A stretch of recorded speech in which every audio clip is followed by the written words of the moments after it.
جب رسول خدا صلی اللہ علیہ وآلہ وسلم نے یہ بات سنی تو انہوں نے رونا شروع کر دیا اور فرمایا کہ مجھے جبرائیل امین علیہ السلام نے ان مصائب کے بارے میں بتایا ہے کہ جو حسین اور زینب پر ڈھائے جائیں گے۔ حضرت زینب رضی اللہ تعالی عنہا نے کربلا، کوفہ و شام اور مدینہ میں جن مصائب کا مکمل ثابت قدمی اور شجاعت سے سامنا کیا، ان مصائب کا سامنا کرنے سے پہاڑ ریزوں میں تبدیل ہو جاتے ہیں اور سمندر قطروں کی شکل اختیار کر جاتے ہیں، لیکن حضرت زینب رضی اللہ تعالی عنہا اسلام کی حفاظت و بقا کے لیے قربانیاں دینے سے ذرا برابر بھی نہ گھبرائیں اور اپنے بھائی کا بے سر لاشا ہاتھوں میں لے کر آسمان کی طرف منہ کر کے فرماتی ہیں، اللہم تقبل منا ھذا القربان، اے اللہ تو ہماری اس قربانی کو قبول فرما۔ حضرت زینب رضی اللہ تعالی عنہا کے زہد و تقوی اور عبادت کے بارے میں تاریخ یوں بیان کرتی ہے۔ حضرت زینب رضی اللہ تعالی عنہا نے کائنات کے مشکل ترین دنوں اور کربلا و شام جیسے مصائب میں بھی کبھی اپنی نماز تہجد کو بھی قضا نہیں کیا تھا۔ فاضل قائنی لکھتے ہیں کہ حضرت امام سجاد علیہ السلام فرماتے ہیں کہ شام جاتے ہوئے میری پھپھی زینب رضی اللہ تعالی عنہا نے راستے کے تمام تر مصائب کے باوجود اپنی نماز تہجد تک قضا نہ کی۔ ایک دن میں نے دیکھا کہ میری پھپھی بیٹھ کر نماز پڑھ رہی ہیں تو میں نے ان سے بیٹھ کر نماز پڑھنے کا سبب پوچھا تو انہوں نے فرمایا کہ میں بھوک اور کمزوری کی شدت کی وجہ سے بیٹھ کر نماز پڑھ رہی ہوں۔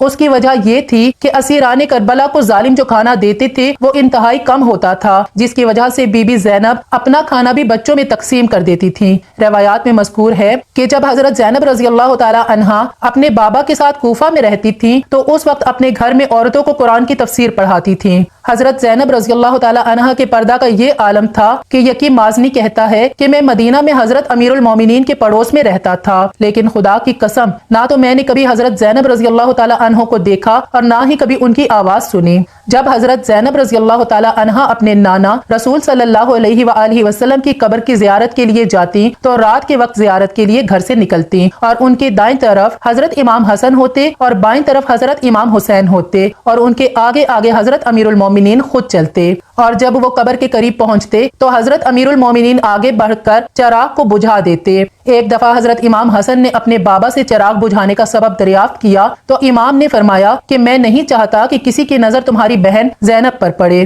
حضرت زینب رضی اللہ تعالی عنہا کو ایسے المناک اور پر درد مصائب کا سامنا کرنا پڑا کہ جس سے کم سن بچے کے بھی بال سفید ہو جاتے ہیں۔ ملکہ کائنات کی اس عظیم بیٹی نے اپنے تمام عزیزوں کو یکے بعد دیگرے شہید ہوتا ہوا دیکھا۔ رسول خدا صلی اللہ علیہ وآلہ وسلم اور اپنی والدہ حضرت فاطمہ الزہرا کے رخصت ہونے کے بعد پھر اپنے بابا حضرت امیر المومنین حضرت علی رضی اللہ تعالی عنہ کے سر پر لگنے والی ضرب اور شہادت کا دکھ برداشت کرنا پڑا، اور اس کے کچھ عرصے بعد اپنے مسموم بھائی حضرت امام حسن علیہ السلام کی شہادت اور ان کے جنازے پر لگنے والے تیروں کو دیکھا، اور پھر کربلا کے میدان میں اہل بیت پر ہونے والے کائنات کے سب سے بڑے مظالم کی گواہ بنی، اور رسول خدا صلی اللہ علیہ وآلہ وسلم کی نواسی ہونے کے جرم میں قید و بند کی مصیبتوں کو بھی برداشت کیا، لیکن ان تمام مصائب کے باوجود اپنے موقف پر ایسے ثابت قدم رہیں کہ پہاڑ اپنی جگہ سے ہلتے ہیں تو ہل جائیں، لیکن رسول کی نواسی کی ثابت قدمی میں ذرہ برابر فرق نہ آیا۔ اپنی گفتار اور سیرت میں ایسی شجاعت اور دلیری سے کام لیا کہ لوگوں کو حضرت علی بن ابی طالب کی شجاعت یاد آ گئی۔ صبر اور دانائی میں اپنی والدہ حضرت فاطمہ الزہرا رضی اللہ تعالی عنہا کی شبیہ بن کر تاریخ کے صفحات پر ظاہر ہوئیں۔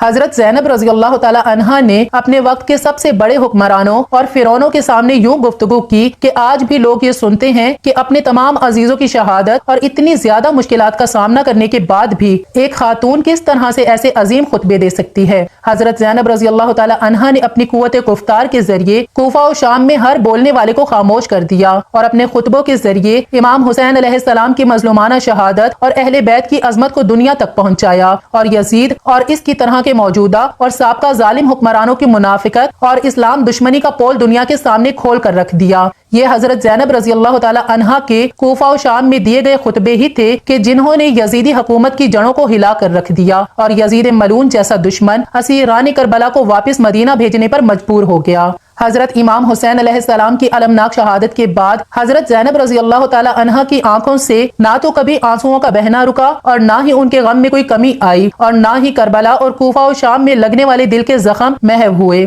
روایت میں ہے کہ جب حضرت زینب رضی اللہ تعالی عنہا نے 62 ہجری کو مدینہ سے شام کا سفر کیا تو راستے میں ایک درخت کے پاس سے گزری کہ جس پر ظالموں نے اسیران کربلا کا قافلہ لاتے ہوئے امام حسین علیہ السلام کا سر اقدس لٹکایا تھا۔ اس درخت کا دیکھنا تھا کہ وہ تمام مسائب پھر سے آنکھوں کے سامنے آ گئے کہ جن کو حضرت زینب رضی اللہ تعالی عنہا نے دیکھا تھا، اور کربلا کے دیے ہوئے تمام زخم دوبارہ تازہ ہو گئے۔ حضرت زینب رضی اللہ تعالی عنہا اپنے بھائی امام حسین علیہ السلام کی شہادت کے تقریباً 2 سال بعد 15 رجب المرجب 62 ہجری اپنے خالق حقیقی سے جا ملی۔ آپ کی قبر کے بارے میں سب سے قوی اور مضبوط روایت یہی ہے کہ کربلا سے مدینہ پہنچنے کے بعد کچھ عرصہ آپ نے وہاں قیام کیا، اور پھر محرم 62 ہجری میں آپ نے پھر سے اپنے بھائی امام حسین علیہ السلام کے مشن کو دنیا عالم میں پھیلانے کے لیے اس دنیا کے دارالخلافہ دمشق کا رخ کیا۔ یزید کو جب آپ کی دمشق میں موجودگی اور یہ پتہ چلا کہ سیدہ زینب رضی اللہ تعالی عنہا یزید کے خلاف عوام الناس کی عورتوں کو خطبے دے رہی ہیں تو اس نے آپ کو زہر دلوا کر شہید کر دیا، اور کچھ روایات میں آیا ہے کہ آپ کو محل میں نظر بند کیا گیا جہاں پر آپ کی وفات ہوئی، جبکہ ایک روایت یہ ملتی ہے کہ آپ مدینہ سے ابھی دمشق کی سرحد پر پہنچی تھیں اور آپ اپنے کربلا سے دمشق اور دمشق سے مدینہ کے اذیت ناک سفر کو یاد کر کے اتنا روئیں کہ آپ کی روح پرواز کر گئی، اس لیے دمشق میں موجود شام میں ہی آپ کو دفنایا گیا۔